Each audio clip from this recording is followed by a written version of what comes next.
you take your heart to fill and give your love, love, give your love, love, give it all away? Why don't you take your heart to talk and give your love, love, give your love, love, give me what I need. Alright, then I guess we can do proper. Oh my god. Hello. Hi. Do I have to turn it on? I think it's on. Oh. Oh, yes. Hello.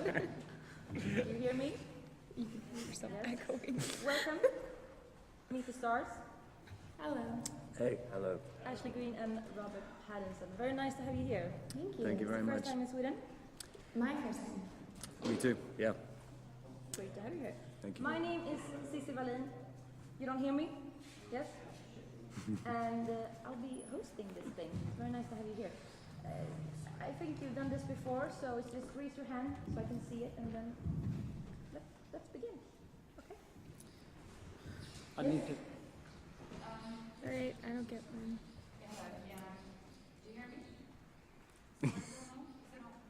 I mean, we can hear I you. think we but can I just don't hear you know. anyway. Yeah, we can hear you. That's the most important thing. Honestly, no, our top magazine is a youth magazine in Norway.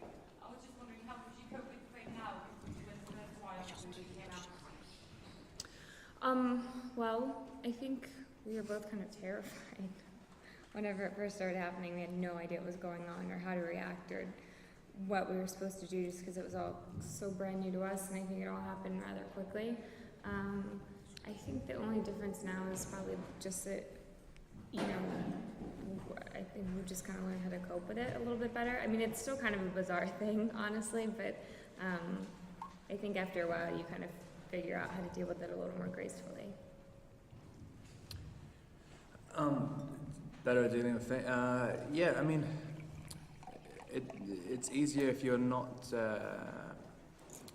Once you get used to the places where you're living in, and you find little areas where you can live a relatively normal, sane life, then it gets a lot easier. Because at the beginning, you just try and live the exact same life you were living before, and you can't. So, you know, trying to do the same things, it becomes very stressful, and you don't really know where the other world is. And then you find the secret world behind what everyone thinks is real. Secret passageways. Thank you. Yes? I'm Nico Pellius from Finnish newspaper Rus. What do you think it tells about our times, romantic stories about vampires who are basically blood-sucking beasts, popular, not just in the Twilight series, but also in other works as well? What makes it popular? What does it tell us about our times that, sorry. What does it tell us? I don't know. I mean, it's kind of, it's always, I don't think there's ever been such a, what's the word, like kind of, like wide-reaching obsession with vampires before. I mean, there's been periods where there have been popular vampire movies, but it's never like, I mean, there are about 6 series that just came out after Twilight. I mean, it's completely bizarre. I mean, I don't know. I mean, I think it's something to do with the people's obsession with looks and fading youth and stuff, and I think it's a great excuse for people to say, like, we need to have every single character 17 years old. Like, if they're mothers, fathers, grandparents, anything, they got to be 17. Because that's the audience. So I think that's why, I guess, money people are really into it. You know, it's like those bands in Mexico when they have to fire everyone when they get to 18. Like the boy bands. Like, it's kind of the same thing. Thank you. The orange. Hello, I'm Hanne, representing Finnish Broadcasting Company radio station Yle-X. Twilight is a huge phenomenon. What do you think people will think of the movies in 10 years, and what would be the thing you would remember most? That's a good question. Yeah. You go. In 10 years, Hopefully they like it just as much as they do now. I mean, it's a thing.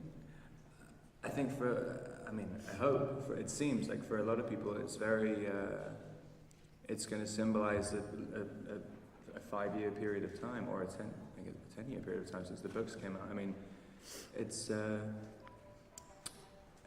I mean, I hope like people remember it. Like, you know, you kind of. There are series when I was younger that, like, you know, it's a completely different thing, but like there used to be this series called Sharp with Sean Bean, and like that symbolizes for me being like 12 or 13 years old. I mean, I remember every Sunday watching this thing. So I guess, you know, a lot of people from a generation will remember these from 2008 to 2012 as the twilight years, maybe. That's a terrible answer. I have no idea what I'm talking about. It's a hard question. And what would we remember about it? I don't know. I mean, it's like a hugely momentous moment in my life. I mean, it's kind of, it's the transition from being a total failure into, you know, having some kind of idea what I'm supposed to be doing in my life. So I guess, yeah, I'd probably be dead by now.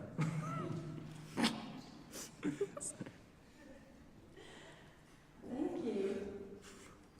Okay, I'll answer the next question. Hi, my name is Daria, and I'm a representative from SF Cinema and our Cinema Club. And my question is more about your fans. We had fans coming from Sweden and Denmark and Norway to get a hold of the fan tickets for this evening, VIP seats. And they stood in the rain for about 3 days in the campus outside the cinema. So I just wanted to know if you want to say something to them, because they're really excited. They're actually standing in line outside the arena since this morning as well. That's insane. I mean, gosh, no, in a really beautiful, great way. But I mean, thank you. I think, you know, that's one of the things that we'll probably remember the most from the previous question too. We'll probably remember the fans and just how passionate they were and how incredible they've been, because, I mean, that just kind of goes to show you how much they care about this franchise and our characters, and that's something that is really special to me, because I love the franchise and I love the characters, and so yeah, it's really a great feeling to know that our fans are still so excited about what we're doing. Yeah, I mean, it's kind of crazy to think the majority of people wouldn't stand in the rain for 5 minutes for anything, and it seems so consistent that people will do almost anything for getting a ticket to. I mean, also, it's not even watching the movie. It's like, I mean, it's probably going to be the biggest disappointment of their lives. Just say that. I don't know.